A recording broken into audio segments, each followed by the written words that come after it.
헌법재판소에서 윤석열 피청구인 그리고 김용현 증인, 곽종근 증인 이들이 나와서 증언하는 것을 보았습니다. 그런데 지금 보면 마치 대통령 탄핵 심판을 하는데 뉴스를 보면 그렇죠. 윤석열 대 곽종근이 대결을 하면서 아니면은 또 다른 경우에는 윤석열 대 홍장원이 대결을 하면서 어느 한쪽이 유죄로 나오는 것 같은 분위기가 막 펼쳐지고 있죠. 그게 아니라는 건 알고 계시죠? 김용현은 탄핵되지 않고 곽종근도 탄핵되지 않습니다. 탄핵되는 건 윤석열만 그 대상이죠. 윤석열 대통령이 비상계엄 선포를 했습니다. 2024년 12월 3일에 긴급 대국민 특별 담화. 그래서 그때 리걸마인드 연구소에서 이야기했죠. 아니 당신이 담화문 발표하면 그게 비상계엄 선포가 되느냐. 비상계엄 선포란 헌법과 법률에 따라서 절차를 밟아야 선포가 되는데 이 담화로 되는 거냐. 처음에 그거 의문 제기 이미 했었습니다.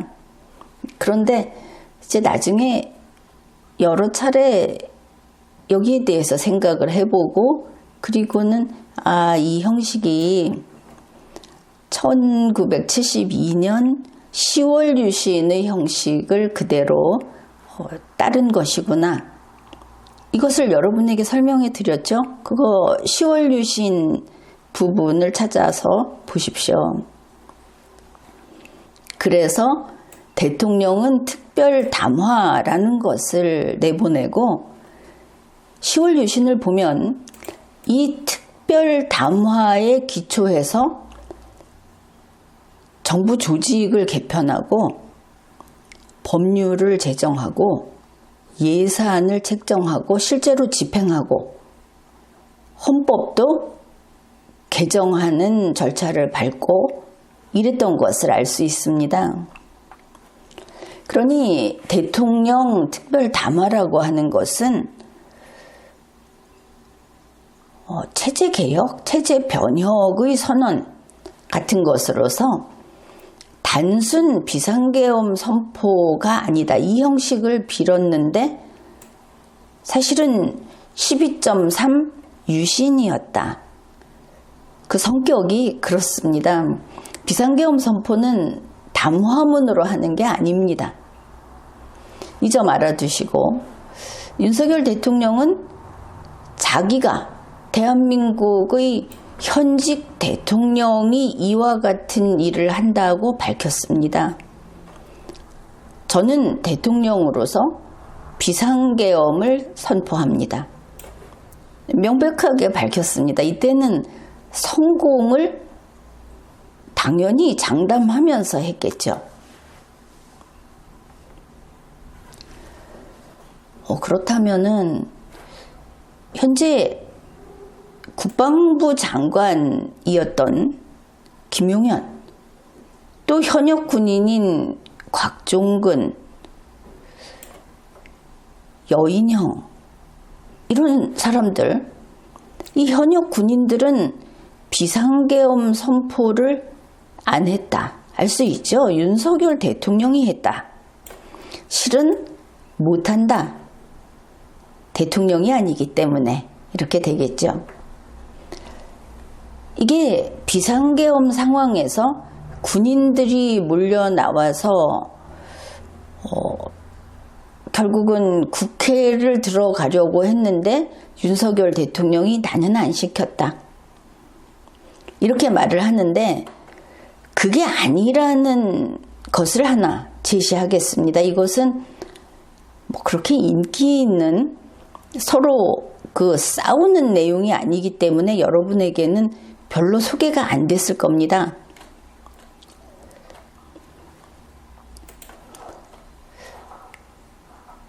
먼저 한 가지 팁을 드린다면, 이번에 비상계엄과 관련해서 이 현역 군인들은 탄핵 심판을 받지 않죠. 비상계엄 선포 못하니까. 근데 이 사람들은 지금 형사 피고인, 피의자,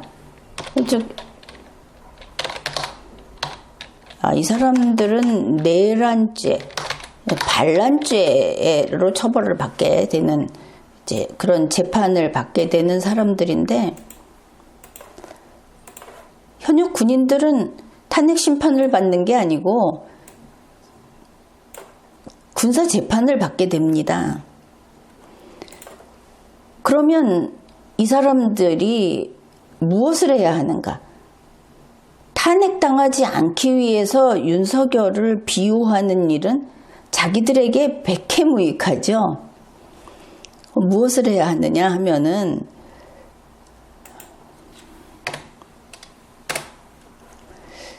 윤석열이 직접 지휘를 했다 하는 그게 나와야 합니다. 근데 현재 우리가 알고 있는 윤석열은 누굽니까? 유명하죠. 입이 시궁창이다. 미국 대통령에게 미국 가서 상소리를 했다. 이게 그 외교 문제가 됐던 그런 사람 아닙니까? 평소에도 하여튼 입에서 나왔다 하면은 그게 말이 아니다 이렇게들 하는데, 그래서 그런지 윤석열 씨를 지지하는 대중들, 그 댓글을 쓰는 사람들이 보니까 아주 글자로 욕을 달고 사는 것을 봤습니다. 저게 인간인가 싶게. 이건 똑같죠. 그 인플루언서라고 하는, 혹은 그 대형 유튜버들, 또 정치인들도 막 욕설을 하죠. 아마 윤석열을 닮아서 그런 게 아닌가. 그런데 이번에 이 증언을 하는 사람들 보니까 이런 윤석열인데 정상적인 말로서 증언을 하고 있습니다. 정상적인 지시를 했다는 식으로. 그래서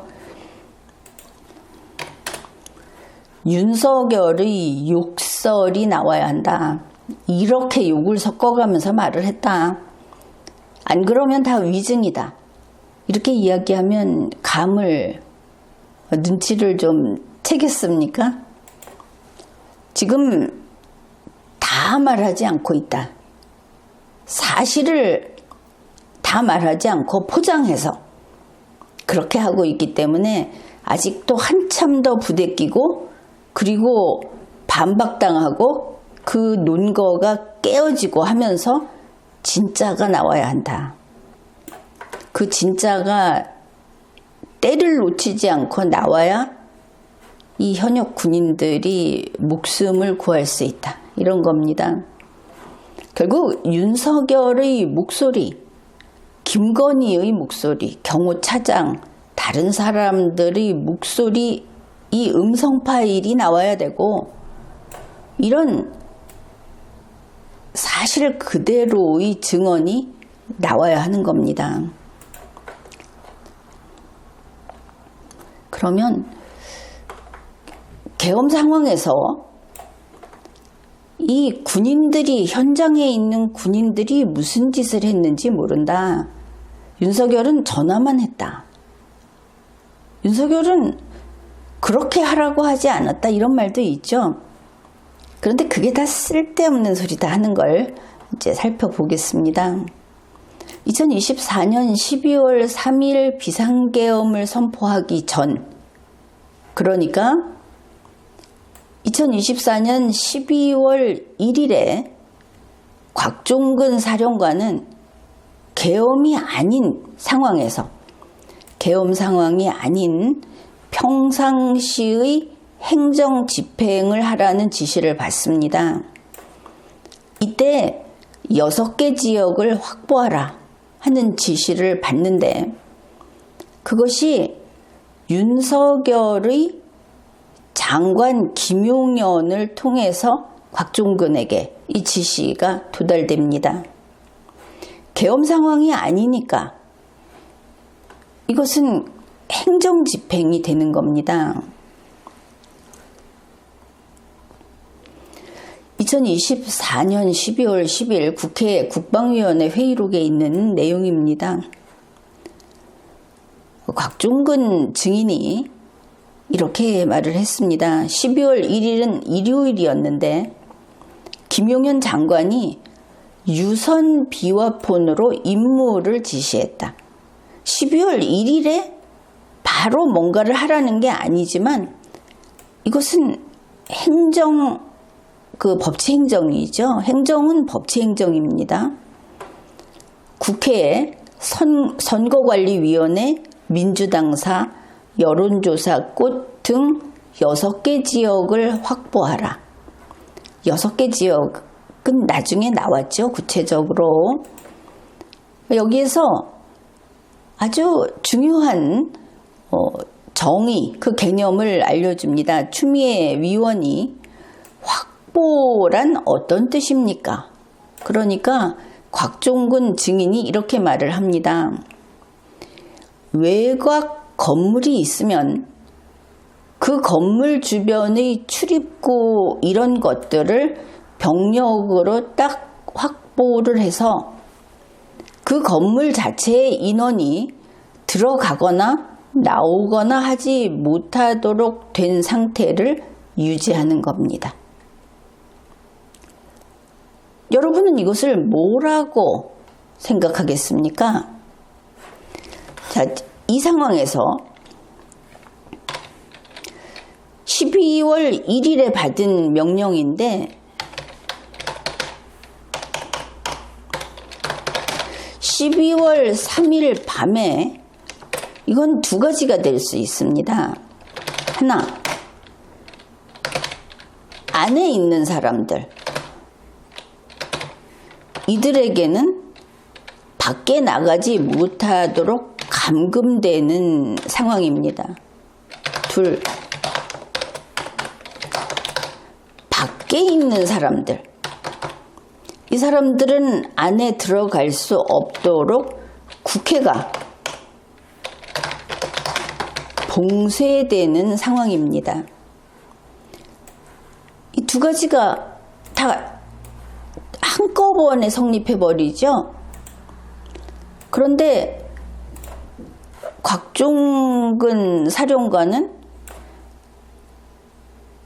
특별히 무슨 짓을 하려는 게 아니고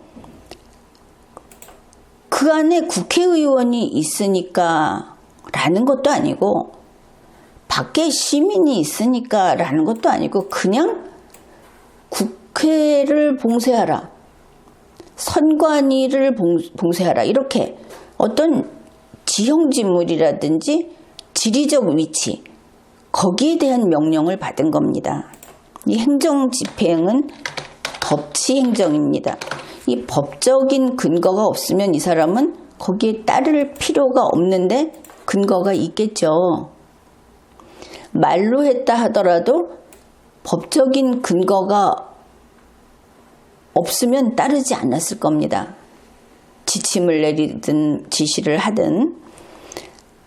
계엄 상황이 아닐 때 이런 명령이 내려온 겁니다. 그러면 12월 3일에 이 사람은 12월 1일에 평시에 명령받은 바로 그것을 하는 것이죠.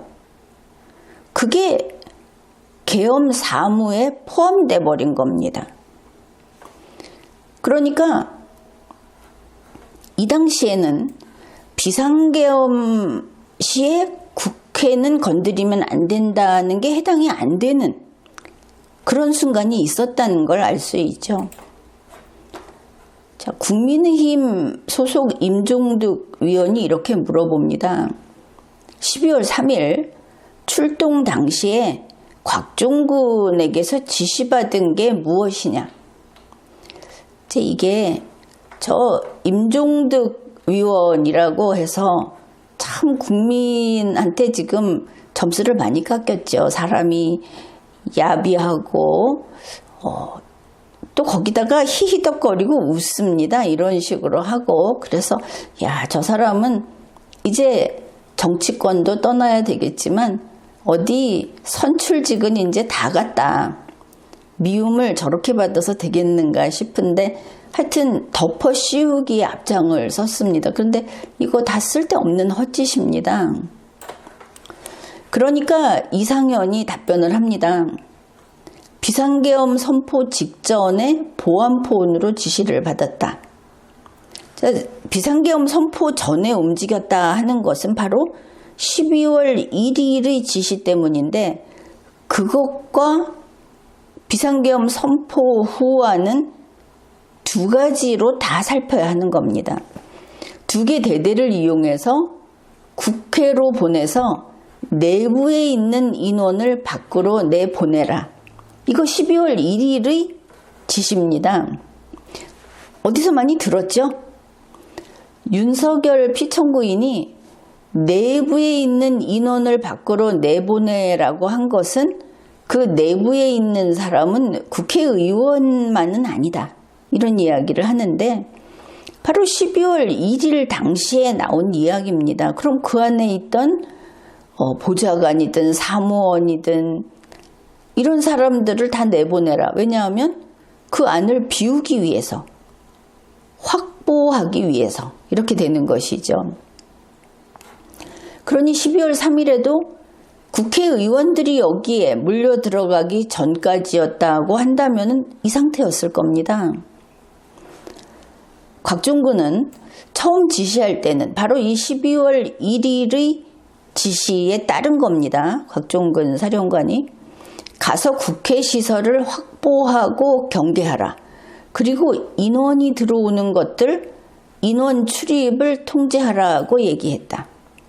이 부분을 놓쳐버리면 민주당 의원들 말처럼 그래 국회의원을 못 들어오게 한 거 아니냐 이렇게 갈 수 있는데, 처음 지시할 때는 계엄 선포 전이었죠.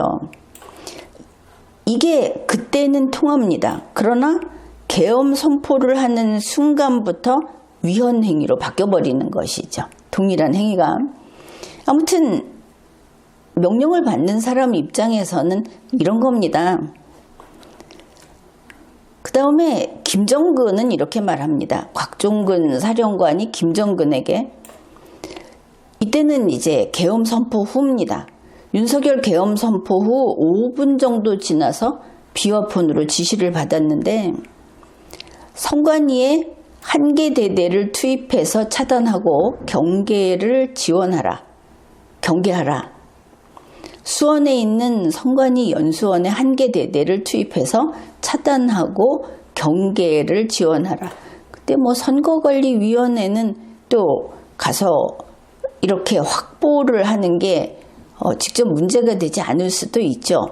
근무 시간도 아니고. 그런 면도 있다는 겁니다. 이렇게 12월 1일의 명령을 수행해서 6개소를 확보했다. 이것을 알 수 있습니다. 그런데 여기에 이제 위헌 위법 행위가 들어가게 되겠죠. 계엄 선포가 됨으로써 마치 무슨 그 날짜 변경선을 넘어가면서 모든 게 일시에 바뀌어버리는 이런 형태입니다. 그런데 현역 군인이 왜 위헌 위법 행위를 했느냐? 그거야 대통령의 명령에 따랐으니까 이렇게 되겠죠. 그래서 현역 군인 피고인 피의자들은 이 김건희 윤석열이 이 지휘를 했다는 증거를 최대한 많이 제출해서 증거력을 인정받아야 살아남는다 하는 겁니다. 물론 다 사형 이렇게 되지는 않겠지만 지금 대단히 위험한 상태니까. 그래서 윤석열이 상소리를 했다. 혹시 V0가 지휘했다는 증거물이라든지 그런 게 있으면 사실 그대로 증거를 제출해야 합니다. 이거 아주 중요한 포인트입니다. 윤석열의 욕설이 나와야 한다. 윤석열의 목소리, 김건희, 경호차장, 다른 사람들의 목소리, 음성 파일 있으면 좋다. 그리고 이런 사실적인 증언이 나와야 한다. 이 사람들은 윤석열에게 경의를 표하고 윤석열을 편드는 것처럼 해서 윤석열 지지자들에게 박수를 받는 게 중요한 게 아닙니다. 목숨이 달려 있습니다. 그리고 윤석열은 이제 파면될 겁니다. 대통령이 아닌 보통 사람, 옛날에 알던 학교 선배, 뭐 이런 사람이 되는 것이죠. 그 사람 때문에, 그 사람을 위해서 자기가 살아남을 방도를 취하지 않고 시간을 보내면 어리석은 것이죠. 그 다음에 윤석열 변호인들의 태도인데, 이 윤석열이 자신의 죄책을 이렇게 이 사람들 탓으로 돌리고 싶어하는 부하들, 정확히 부하는 아닙니다.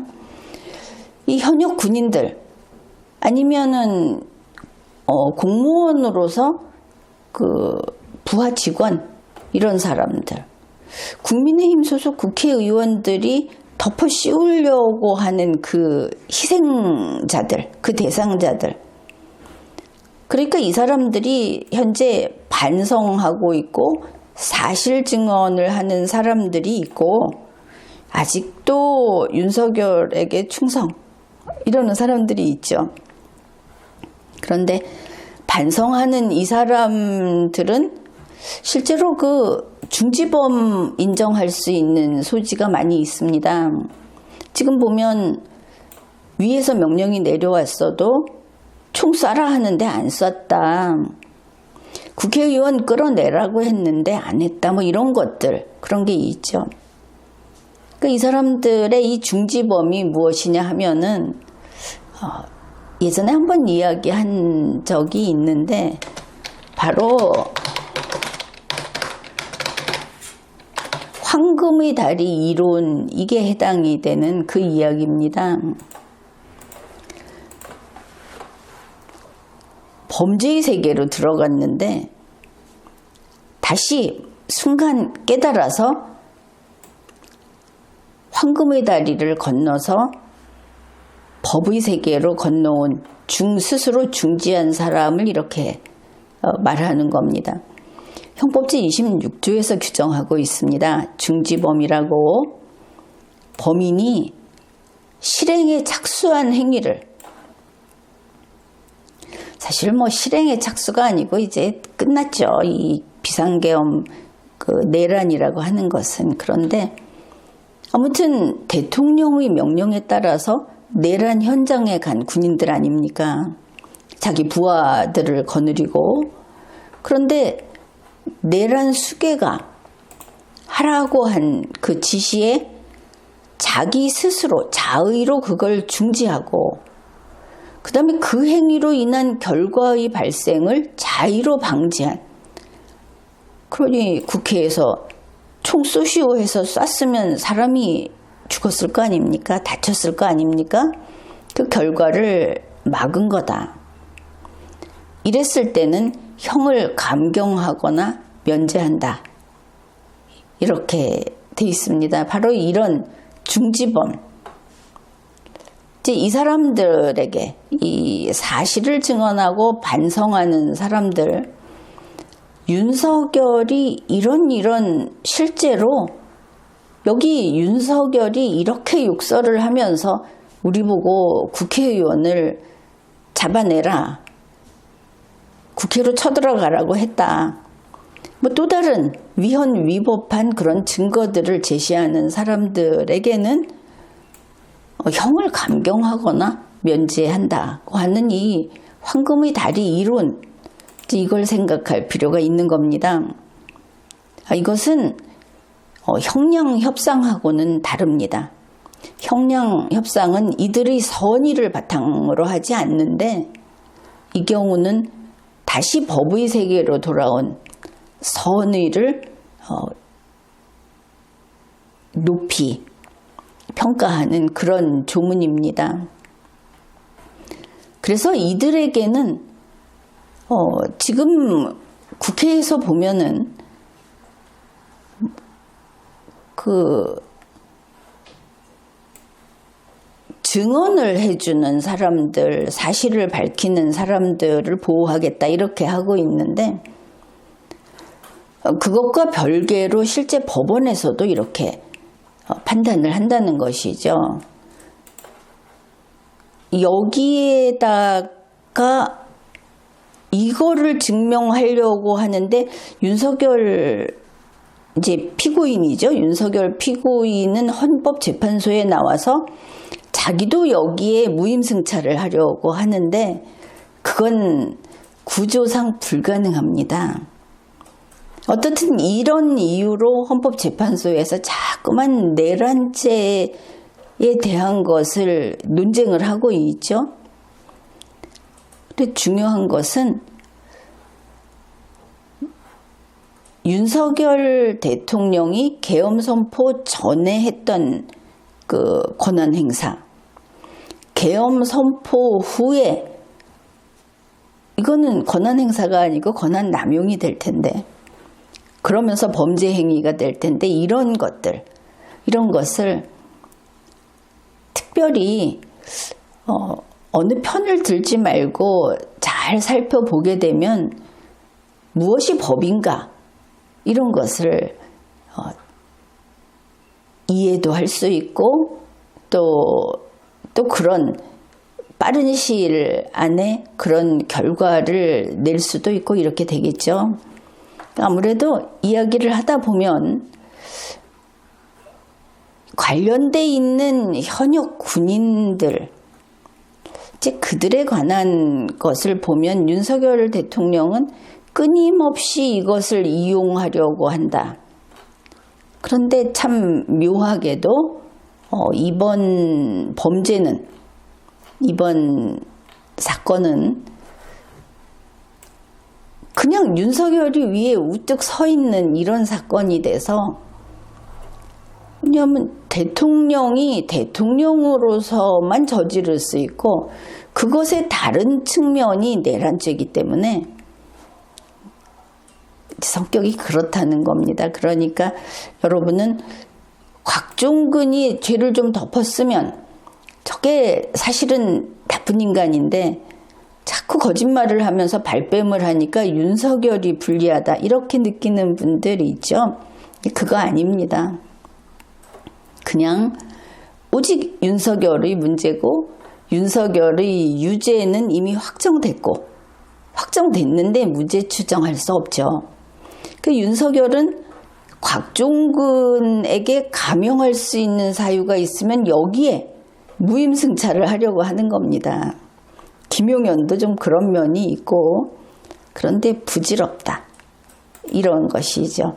좀 이렇게 살펴보게 되면 그 격렬하게 대립하고 싸우는 것들이 다 이상한 데 가서 싸우고 있구나 싶죠.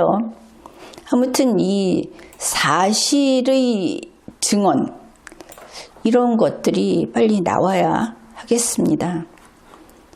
지금까지 리걸마인드 연구소였습니다.